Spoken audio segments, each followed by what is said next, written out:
Yeah, that's the last one they had, yeah.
The important thing about Ocean Surface Topography Mission is that we're measuring the sea level to really unprecedented accuracies.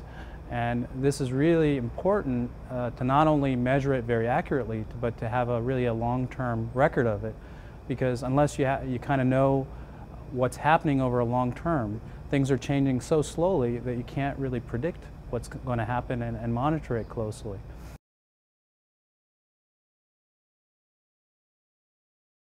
As most people know, majority of the Earth is covered by the oceans. They store a majority of the heat that we get, and in that respect interact with the climate and are a big part of the climate monitoring, climate change.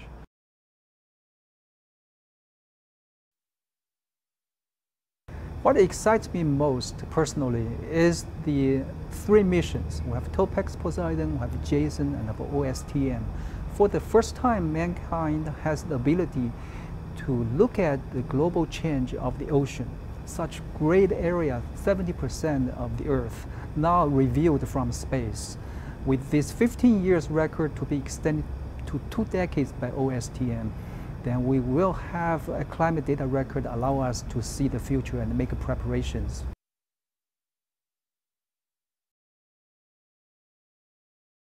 Half the world population lives within 100 kilometers from the coast. So the satellite has telling us sea level is rising at 3 millimeters per year. But we are really concerned about the warming going to bring down the ice sheet of Antarctica and Greenland.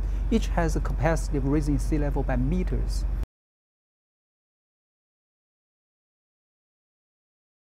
This mission will help us to estimate intensification of hurricanes as they approach the shoreline. Where there are warm pools, deep pools of water offshore, like in the Gulf of Mexico. We had a good example of this when Hurricane Katrina came into New Orleans. There was a large eddy full of warm water. Those can cause hurricanes to intensify, and the mission will be very beneficial in doing hurricane forecasting, intensity forecasting at the National Hurricane Center at NOAA. The most important thing is to have a long, high-quality climate data record for sea level rise, and that requires not only highly accurate missions like JASON-2, but also that they be continuous, overlapping, uninterrupted, because 15 years is simply not enough.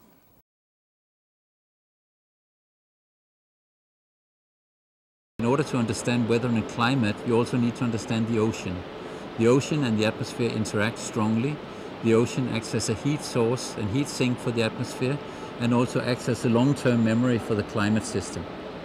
So therefore, in order to understand weather and climate, we need to understand the ocean.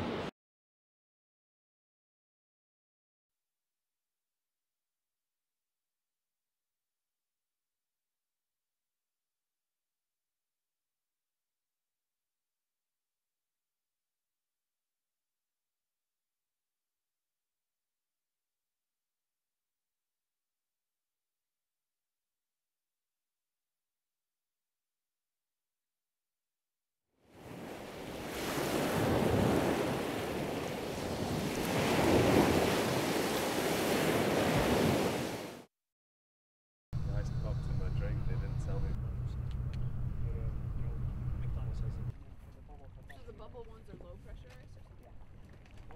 So it's different ice.